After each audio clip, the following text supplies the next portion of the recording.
Hello दोस्तों, अंजना के channel में आप सभी का हार्दिक स्वागत है।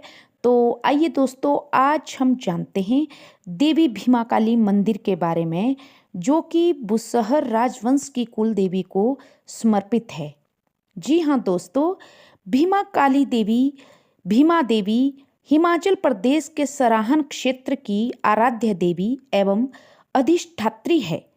दोस्तों, सराहन बुशहर राजवंश की राजधानी थी। इससे पूर्व इस राजवंश की राजधानी शांगला के निकट स्थित कामरू में थी, जहां से उसे सराहन स्थानांतरित किया गया। दोस्तों, कालांतर में बुशहर शासक रामपुर में सतलुज के किनारे बस गए हैं।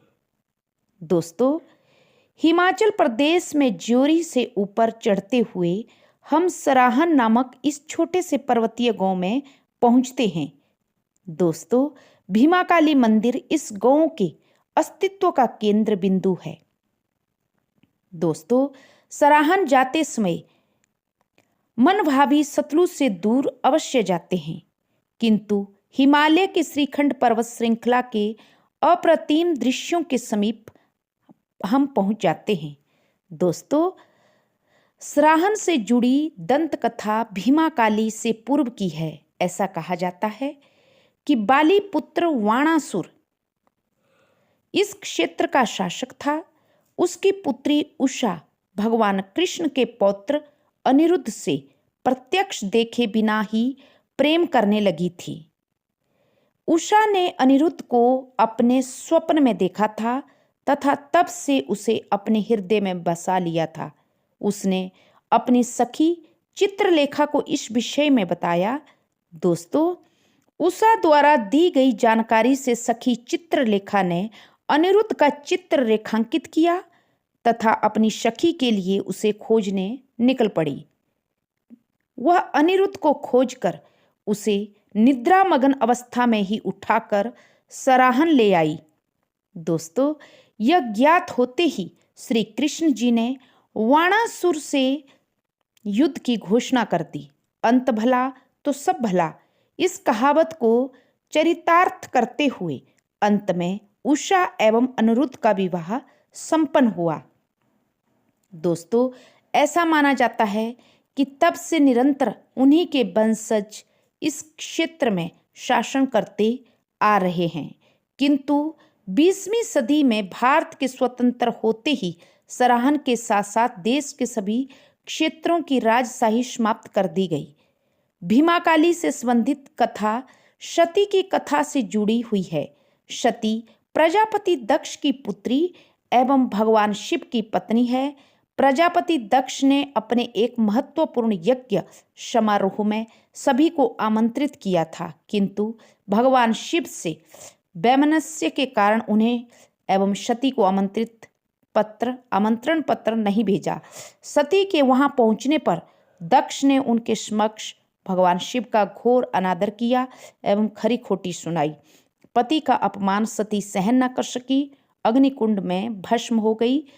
दोस्तों, इसका आभास होते ही भगवान शिव अत्यंत क्रोधित हुए तथा देवी सती की पार्थिव देह को उठाकर तांडव करने लगे। विष्णु भगवान ने चक्र से सती का पार्थिव देह विच्छेदित किया और जहां जहां देवी के अंग गिरे वहीं वहीं शक्तिपीठ, माता के 51 शक्तिपीठ बन गए। भीमाकाली को उन्हीं शक्तिपीठों में से एक माना जाता है।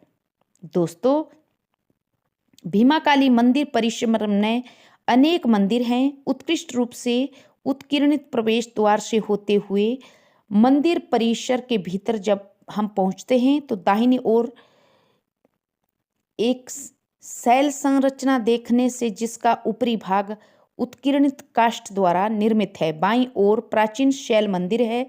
समक्ष यात्रियों के लिए एक जलपान गृह एवं विश्राम गृह है। सर्वप्रथम यहाँ पे एक लघु शैल मंदिर का दर्शन देखने को मिलता है, जहाँ एक शिवालय है।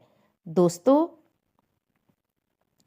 भीमाकाली मंदिर अपने आप में मंदिर के दूसरे तल पर देवी भीमाकाली की प्रतिमा है, जिनके साथ बुद्ध समेत अन्य देवी देवताओं की भी प्रतिमाएं हैं। दोस्तों, भीमा काली मंदिर बहुत ही प्रसिद्ध मंदिर है और यहाँ पे दूर दूर से लोग दर्शन करने आते हैं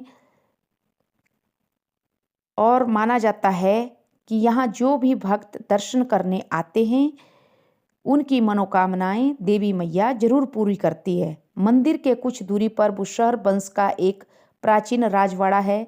इसका कुछ भाग पर्यटकों के अवलोकन के लिए खुला है। मंदिर को ओर जाते मार्गों में पैदल भ्रमण करें। वे सभी किसी भी लोकप्रिय मंदिर मार्ग के समान है। वहाँ मंदिर एवं पूजा अनुष्ठान से संबंधित वस्तुओं की बिक्री की जाती है। चारों ओर क्षितिज में दृष्टि दौड़ाएं तो आप स्वयं को पर्वत चोटियों से घिरा मानेंगे। ये पर्वतमालाएं ही सराहन को एक पर्वतीय गांव बनाते हैं। मंदिर परिसर में छाया चित्रीकरण निषेध नहीं है। तो ये है दोस्तों बुशहर के माता भीमा काली के मंदिर में। आशा करती हूँ आप सबको पसंद आया होगा। तो please subscribe my channel. Thank you.